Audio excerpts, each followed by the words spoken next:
There's a chart I saw recently that I can't get out of my head. A Harvard business professor and economist asked more than 5,000 Americans how they thought wealth was distributed in the United States. This is what they said they thought it was. Dividing the country into 5 rough groups of the top, bottom, and middle 20% groups, they asked people how they thought the wealth in this country was divided. Then he asked them what they thought was the ideal distribution.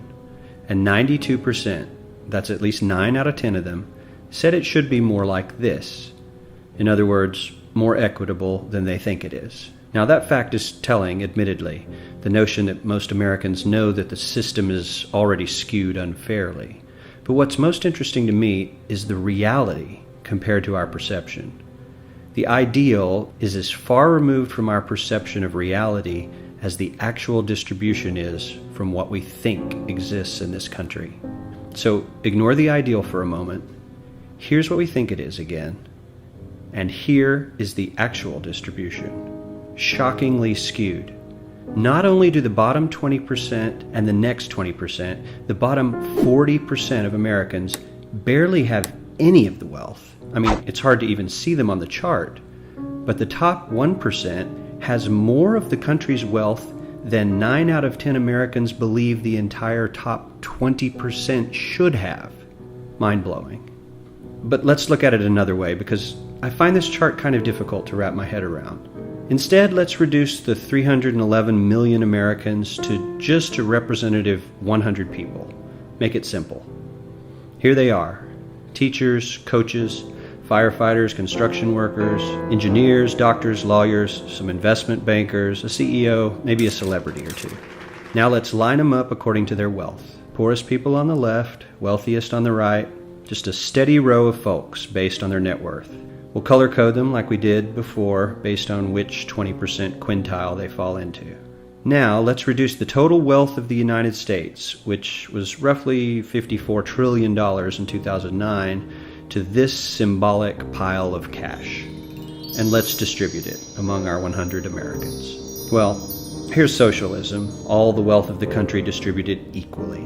We all know that won't work. We need to encourage people to work and work hard to achieve that good old American dream and keep our country moving forward. So, here's that ideal we asked everyone about. Something like this curve. This isn't too bad. We've got some incentive, as the wealthiest folks are now about 10 to 20 times better off than the poorest Americans. But hey, even the poor folks aren't actually poor, since the poverty line has stayed almost entirely off the chart.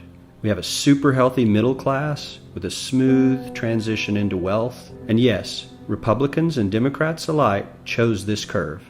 9 out of 10 people, 92%, said this was a nice, ideal distribution of America's wealth. But let's move on. This is what people think America's wealth distribution actually looks like. Not as equitable, clearly, but for me, even this still looks pretty great.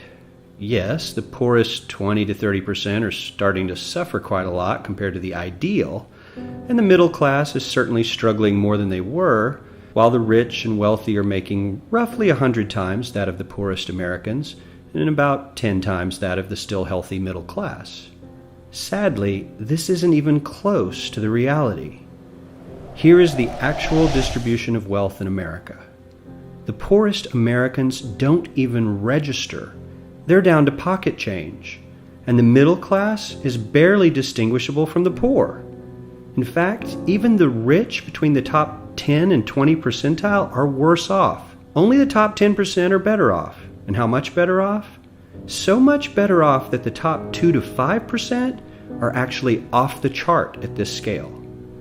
And the top 1%, this guy, well, his stack of money stretches 10 times higher than we can show. Here's his stack of cash, restacked, all by itself. This is the top 1% we've been hearing so much about.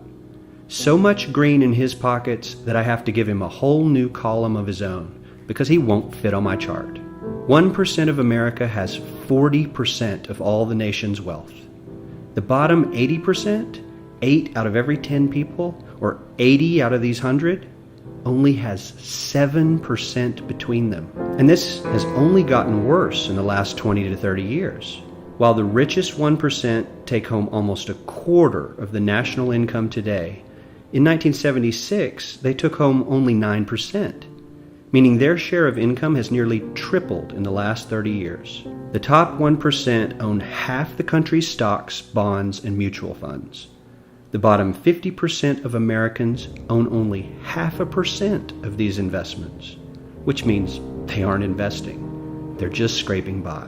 I'm sure many of these wealthy people have worked very hard for their money, but do you really believe that the CEO is working 380 times harder than his average employee? Not his lowest paid employee, not the janitor, but the average earner in his company. The average worker needs to work more than a month to earn what the CEO makes in 1 hour. We certainly don't have to go all the way to socialism to find something that is fair for hardworking Americans. We don't even have to achieve what most of us consider might be ideal. All we need to do is wake up and realize that the reality in this country is not at all what we think it is. Actual distribution, shockingly skewed. Not only do the bottom 20% and the next 20%, the bottom 40% of Americans barely have any of the wealth. I mean, it's hard to even see them on the chart. But the top 1% has more of the country's wealth than 9 out of 10 Americans believe the entire top 20% should have. Mind-blowing.